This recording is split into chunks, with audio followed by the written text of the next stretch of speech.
शाम का समय था। ऑफिस से घर आने के बाद पिता फिर से ऑफिस की फाइल्स में उलझा हुआ था।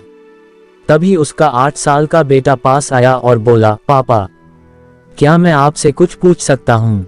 हाँ, पूछो। फाइल से नजर हटाए बगैर पिता ने जवाब दिया, आप 1 घंटे में कितना कमा लेते हैं? बेटा ने पूछा। इस अजीब सवाल पर पिता को कुछ गुस्सा आया। उसने जवाब दिया, तुम्हें इससे क्या मतलब? क्यों बेकार के सवाल पूछकर मेरा समय खराब कर रहे हो? देखते नहीं मैं काम में बिजी हूँ। पापा, मैं बस जानना चाहता हूँ, प्लीज बताइए ना, आप 1 घंटे में कितना कमा लेते हैं?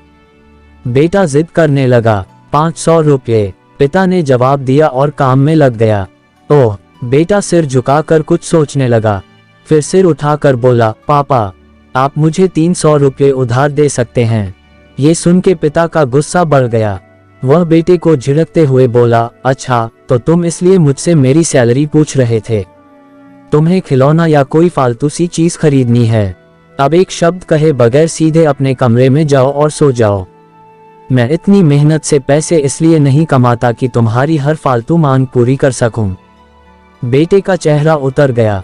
भारी कदमों से वह वहां से चला गया। पिता कुछ देर तक तो बेटे की बात पर नाराज रहा, फिर काम में लग गया।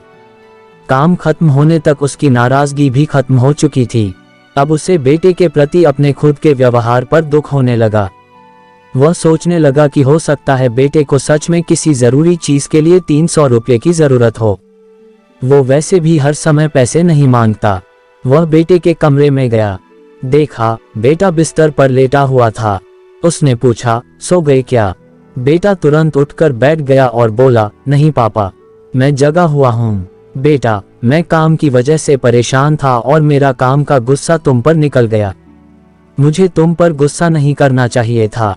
ये लो 300 रुपये जो उस समय तुम मुझसे मांग रहे थे। पिता बेटे के पास बैठते हुए बोला, थैंक यू पापा। बेटा चहक उठा। 300 रुपये एक तरफ रख उसने अपने तकिए के नीचे दबे कुछ नोट निकाले और उन्हें गिनने लगा। ये देख पिता को फिर से गुस्सा आने लगा। वह गुस्से में बोला, जब तुम्हारे पास पहले से ही पैसे थे तो तुम और पैसे क्यों मांग रहे थे? क्योंकि मेरे पास पूरे पैसे नहीं थे पापा, अब हैं। बेटे ने मासूमियत से जवाब दिया, पापा ये लीजिए 500 रुपये। क्या इससे मैं आपका 1 घंटा खरीद सकता हूँ? प्लीज कल आप घर जल्दी आ जाना, मैं आपके साथ डिनर करना चाहता हूँ। बेटे की बात सुनकर पिता अवाक रह गया। हम पैसे कमाने की जद्दोजहद में इतने ज्यादा व्यस्त हो जाते हैं कि हमारा परिवार पीछे छूट जाता है। हमारे पास अपने परिवार और प्रियजनों के साथ बिताने के लिए समय ही नहीं होता। समय धीरे धीरे हमारे हाथ से फिसलता चला जा रहा है और बीता समय कभी वापस नहीं आएगा। ऑफिस में हमारा रिप्लेसमेंट बड़ी ही आसानी से ढूंढ लिया जाएगा, लेकिन परिवार का कोई रिप्लेसमेंट नहीं है। अपने परिवार को महत्व दें। दोस्तों, अगर ये बाप बेटे की कहानी आप लोगों को पसंद आया हो तो चैनल को लाइक सब्सक्राइब जरूर कीजिए। धन्यवाद।